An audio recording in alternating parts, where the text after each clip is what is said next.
Hi, you are welcome to our teen channel. Today I will be telling us a story, and is a real life story. It has to do with supporting our girl child. It actually was a story I was told of an event that happened to a person, and today she's asking for your advice, and we will be waiting at the comment section to hear what you have to tell her. And I want to know you're going to give her a very sound advice. So I will tell us a story about Obi. That is not her real name, please, but I have to suffice it to protect her person. Obi was a child that was in her JSS as at the time the event occurred. She was a child that was being used as an example to her mates that were living around within an environment. The parents equally uses her as an example to her siblings. She was everything a parent could ask for in a girl child. She was well behaved, she was intelligent, she was good mannered, she has a good heart. And one of the days, according to the story, she went to school. At the end of that day, her friend, her best friend, asked her to escort her to her place. And she suspected nothing. They've been friends for a while, so she suspected nothing. So they went together. She offered her juice. She took. But she never knew that that juice was drugged. She only woke up to see stains on her body, on her skirt. And she also discovered that she had guys equally in that room. She needn't ask what happened. She only looked at the friend in askance why. The friend just bent her down her head in shame, but she never answered. She cleaned herself up as much as she could, and she left the place. But before she left, the boys threatened that if any person should hear of what happened on that day, that they are going to tell the whole world how she has been promiscuous. And just like every other rape cases, she kept quiet. She did not even confide to her mother. As time goes on, she became sick. She was sick, and the mom, as usual, we down here we do self-medication.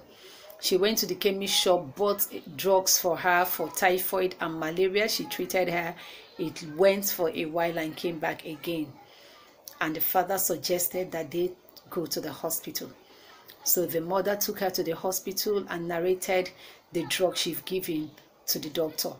So the doctor wrote out some text, and they went there, and the result came back. Obi was pregnant. And just like is usual or common with our African mothers, she began to scream that the daughter has killed her. So the doctor sent her out of his office because he said he needs to further examine Obi to know how long she's been with the child and ask her some questions privately. He did that and called the mother back into the office to tell her that Obi is about 3 months gone. And she just screamed, 3 months. It means that she's not been observant as a mother, because most times our mothers don't really look at us very well. She took her home, and as the cause is, started beating her, started raining curses on her. The father came back home. His own treatment was the worst. There is this thing they say that a father and his first daughter usually have a deep kind of relationship. The father just did not look at her, does not want to have anything to do with her. The thing continued. She became the house help. She does all the domestic chores, not well fed, a whole lot of things. And nobody considered the trauma she was passing through at that time. She has been withdrawn from school. She is not being well fed. She does all the house chores upon beating and a whole lot of things. It's like her whole world has crumbled. Even the neighbors, children of the neighbors that used her as an example, they were all mocking her. When she could not take it again, not the outsider's treatment that was her problem, but like she told me, it was the treatment of her parents and siblings that actually made her to take money from the parents' room and left the house to the village. She got to the maternal village and the grandmother looked out to see whom she came with. She saw nobody. But I appreciate God that actually gave our mothers, our grandmothers, the wisdom. They are an embodiment of wisdom. The grandmother fed her, allowed her to rest, and asked her what happened. So it was only the grandmom that she told the truth of what occurred. The grandmother promised her, I will not tell your parents anything about you. I will keep quiet. They will not know you are with me. My aim is to assist you to birth this child. And she kept her until the time came. And you know, as a child, as a teen child, what the pains she passed through was. It could better be imagined. But she still birthed her baby girl. It was successful. Both of them were alive.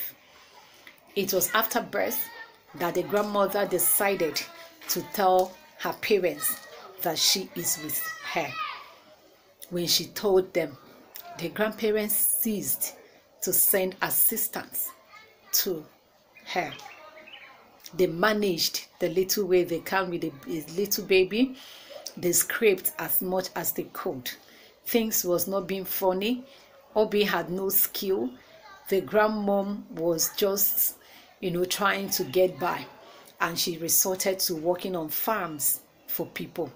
But the money was not enough to feed the three of them. People began to come for her hand in marriage. Old men that are meant to be her grandfather began to come for her hand in marriage. Some of them that their brothers are not physically fit equally came. The grandmother said, no, not my child.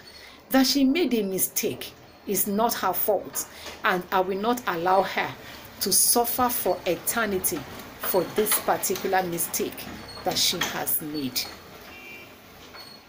So she sent her to one of the relatives that stays in the city and that has a restaurant, and she began to work for the woman. She pays her and she sent some to the village, and she was able to save up enough to enroll herself in an adult night school.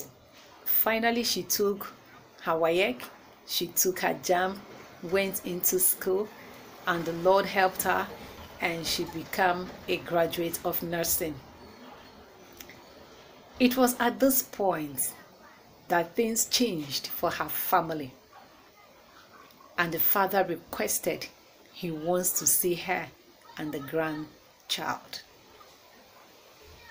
So she'll be waiting at the comment section because she wants to remember everything that they did to her, not supporting her when she needed their support. Will it be wise at this time to support them that they are passing through financial challenges? I'll also be waiting for your comments, and I know that you will give her a sound advice. Thank you.